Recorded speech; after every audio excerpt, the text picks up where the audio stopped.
안녕하세요. 겜코입니다. 이번 영상에서는 맵과 관련된 모든 처리를 담당하는 맵 매니저에 대해 설명드리겠습니다. 맵 매니저는 타일 맵을 생성하고 플레이어를 생성하며 맵 배치 툴에서 배치된 몬스터, NPC, 워프 오브젝트를 스폰하는 역할을 담당합니다. 맵 컨스턴츠는 맵 타입, 몬스터, NPC의 배치 정보를 담고 있는 JSON 파일명, 프리팹 이름 등의 설정 값을 정의하는 클래스입니다. 저는 이러한 설정 값을 정의하는 클래스를 찾기 쉽게 하기 위해 파일명에 컨스턴츠를 붙이는 네이밍 규칙을 사용하고 있습니다. 파일을 찾으실 때 이 점을 참고하시면 도움이 될 것입니다. 맵 매니저의 어웨이크 함수에서는 캐릭터를 로드하는 맵 로드 캐릭터즈 클래스를 초기화합니다. 그리고 크리에이트 그리드 함수를 실행하여 타일 맵이 배치될 그리드 오브젝트를 생성합니다. 크리에이트 그리드 함수에서는 config tags 클래스에 정의된 그리드 타일 맵 이름으로 빈 오브젝트를 생성하고 여기에 그리드 컴포넌트를 추가합니다.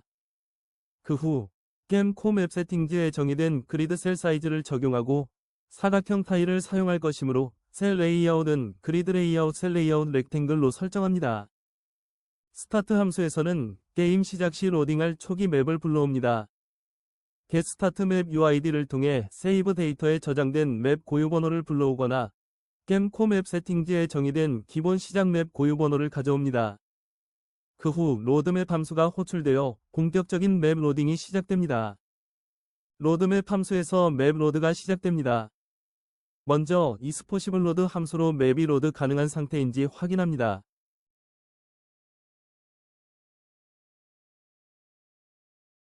이후 파라미터로 전달된 맵 고유 번호의 유효성을 확인하고 모든 코루틴을 중지한 후 캐릭터의 인게임 고유 번호를 초기화합니다. 이후 본격적으로 맵을 로드하는 코루틴이 시작됩니다. 코루틴의 첫 단계는 사전 정리 단계입니다. 언로드 프리비어스 스테이지 함수에서는 이전에 스폰된 몬스터, NPC, 드랍 아이템, 파일 맵 등을 삭제합니다. 리소시즈 언로드 언유즈드 에셋으로 미사용 리소스를 해제한 후 GC 컬렉트를 호출하여 가비지 컬렉션을 실행합니다. 타일맵 로드 단계에서는 불러올 맵의 타일맵 오브젝트를 생성합니다. 상위에 그리드 오브젝트가 존재하지 않을 경우 예외 처리를 통해 진행을 중단합니다. 맵 테이블에 정보가 없거나 타일맵 프리팹이 존재하지 않는 경우에도 마찬가지로 예외 처리를 합니다.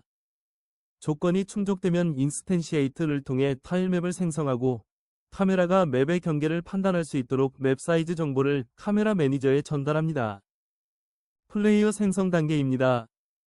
플레이어는 캐릭터 매니저의 크리에이트 플레이어 함수를 통해 생성됩니다. 생성된 플레이어는 신게임에 할당되어 전역에서 참조할 수 있도록 합니다. 생성 위치는 맵 테이블의 플레이어 스폰 포지션 컬럼 값을 기준으로 합니다. 카메라 매니저에는 추적 대상으로 설정되며 맵 사이즈 정보도 함께 설정됩니다. 몬스터 스폰 단계는 맵 배치 툴에서 배치된 몬스터를 스폰합니다.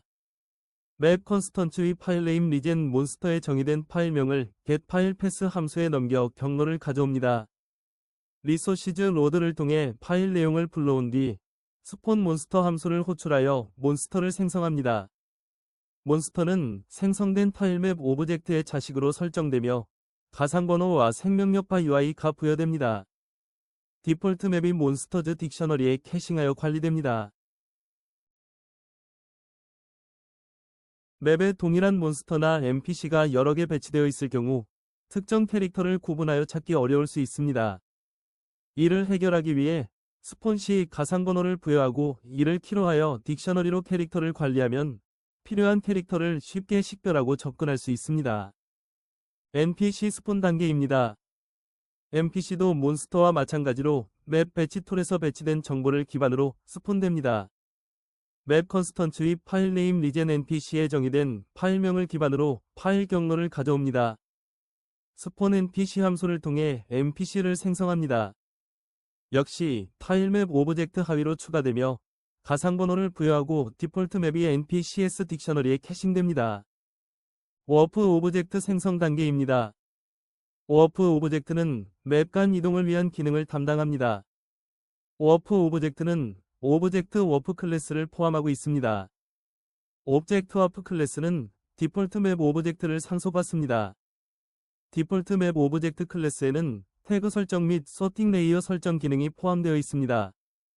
플레이어가 워프 오브젝트의 캡슐 컬라이더 2D에 충돌하면 온 트리거 엔터 2D 함수가 호출됩니다. 콤피그 탁스 위 맵 오브젝트 워프 태그일 경우 맵 매니저 위 로드 맵 바이 워프 함수가 실행되어 맵 이동이 시작됩니다. 모든 로딩이 완료되면 온 맵 로드 컴플리트 함수가 호출됩니다. 코루틴을 중지하고 플레이어의 세이브 데이터에 현재 맵 고유 번호를 저장합니다. 온 로드 컴플리트 맵 이벤트에 등록된 콜백이 있으면 이를 실행합니다. 이 순서는 다음과 같은 이유로 설계되었습니다. 의존성 없이 정확한 오브젝트 배치 가능, 메모리 누수 방지, 자연스러운 전환 효과 제공, 시각적 피드백 확보, 로딩 중 블랙 스크린 유지. 이러한 순서 덕분에 리소스 준비가 완료된 후 사용자에게 안정적으로 게임을 제공할 수 있습니다. 맵 매니저는 몬스터가 사망했을 때 리젠 처리도 담당합니다. 몬스터 사망 시 온데드 몬스터 함수가 호출되면 맵 로드 캐릭터즈 클래스의 리젠 몬스터 함수가 실행됩니다. 사망한 몬스터의 가상 번호로 리젠 데이터를 조회하고 게임 코 세팅즈에 설정된 리젠 시간만큼 대기합니다. 시간이 지나면 스폰 몬스터 함수를 통해 몬스터를 리젠합니다.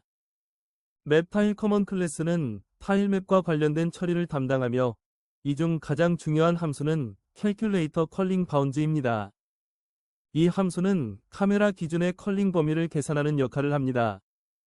컬링이란 무엇인지 챗GPT에게 물어보겠습니다. 컬링이란 화면에 보이지 않는 오브젝트나 정보를 렌더링하지 않도록 생략하는 최적화 기술을 말합니다. 컬링을 적절히 사용하면 게임의 프레임률을 높이고 리소스 사용을 줄이며 전반적인 퍼포먼스를 향상시킬 수 있습니다. 답변을 정리한 노션 문서 링크를 영상 설명란에 추가해 놓겠습니다. 캘큘레이터 컬링 바운즈 함수에 대해서 설명드리겠습니다. 오소그래픽 사이즈는 카메라 뷰의 세로 길이의 절반이므로 이를 기준으로 실제 화면의 가로, 세로 크기를 계산합니다. 계산된 값은 뷰포트의 실제 물리적 크기 재현을 위해 사용됩니다. 이후 타일맵 렌더러 청크 컬링 바운즈 값을 직접 조정하여 미리 렌더링될 타일맵 범위를 넓혀 팝인 현상을 줄입니다. 엑스트라 타일 카운트 값을 더해 카메라 이동 시 자연스럽게 타일맵이 이어지도록 처리합니다. 또한 NPC와 몬스터 같은 비타일맵 오브젝트들을 위한 컬링 범위도 계산하며 기준은 카메라 위치이고 크기는 뷰포트 플러스 여유 범위입니다. 이 컬링 범위를 기반으로 해당 오브젝트를 활성화할지 여부를 판단합니다. 단순히 세택티브를 사용하기보다는 페이드 인, 아웃 애니메이션으로 전환하여 몰입감을 유지합니다. 이상으로 맵 매니저에서 어떻게 타일맵을 생성하고 캐릭터를 스폰하는지에 대한 설명을 마칩니다. 구독과 좋아요, 댓글은 영상을 제작하는 데 큰 도움이 됩니다. 다음 영상도 기대해주세요. 감사합니다.